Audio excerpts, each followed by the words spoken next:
American government is a military machine all over the world, plus a secret army, the CIA, whose job it is to overthrow governments that are deemed to be inimical to U.S. interests.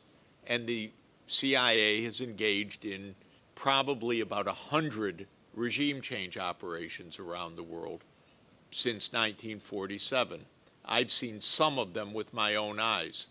Literally, the CIA carrying off heads of government.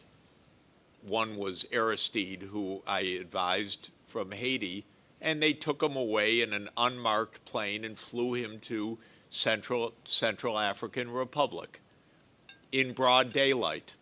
And by the way, when they overthrew him, the New York Times wouldn't even run a story about it because this is how the security state operates. It wasn't deemed to be newsworthy that the United States, or it wasn't deemed to be fit to print, let me say, that the United States had overthrown a government in our hemisphere. Of course, it had done that repeatedly, but when I called the reporter, she told me that the editor was not interested in the story.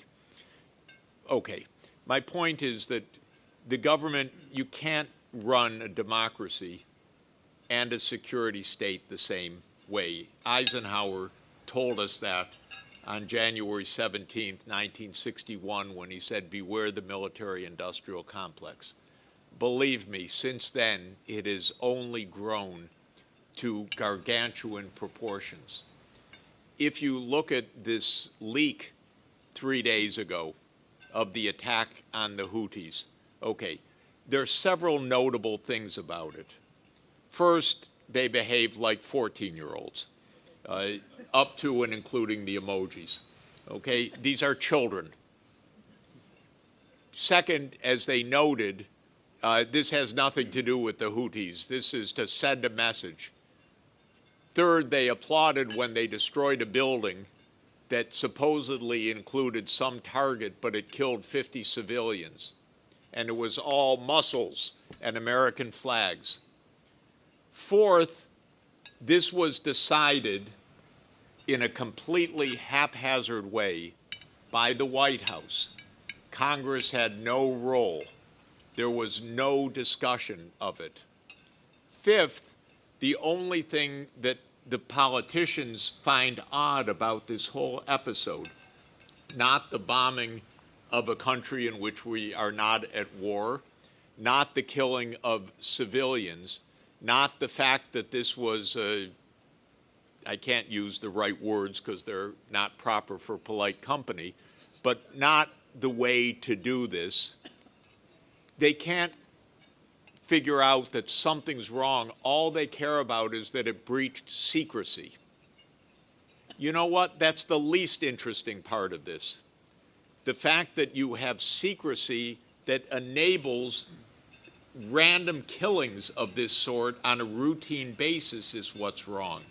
We should be applauding the break of the secrecy, but the only thing the Congress and the press itself talk about is the secrecy element.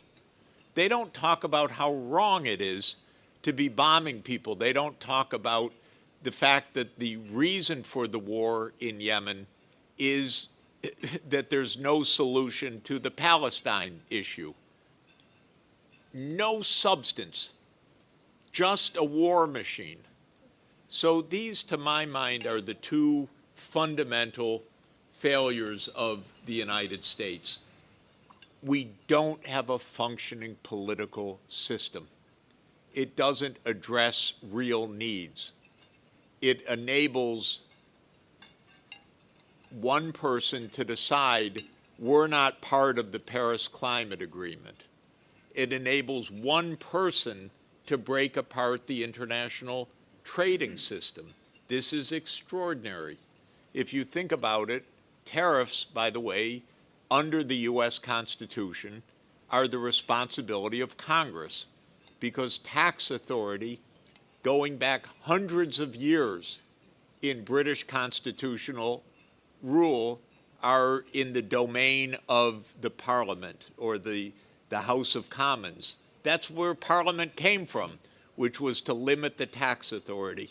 hundreds of years ago. No congressman is objecting to Trump unilaterally setting tariffs. How is he doing that, by the way? It's completely unconstitutional in substance. He's doing it because we have emergency legislation that allows the President of the United States to declare a national emergency. So the tariffs on China are under a fentanyl emergency. Can you imagine how artificial that is, how bogus that is, how it has nothing to do with the issues at hand, but also how not a single member of Congress stands up and says, you're taking our authority. If we had a functioning Congress, a congressman would stand up and say, this is our responsibility. You cannot appropriate the voice of the people.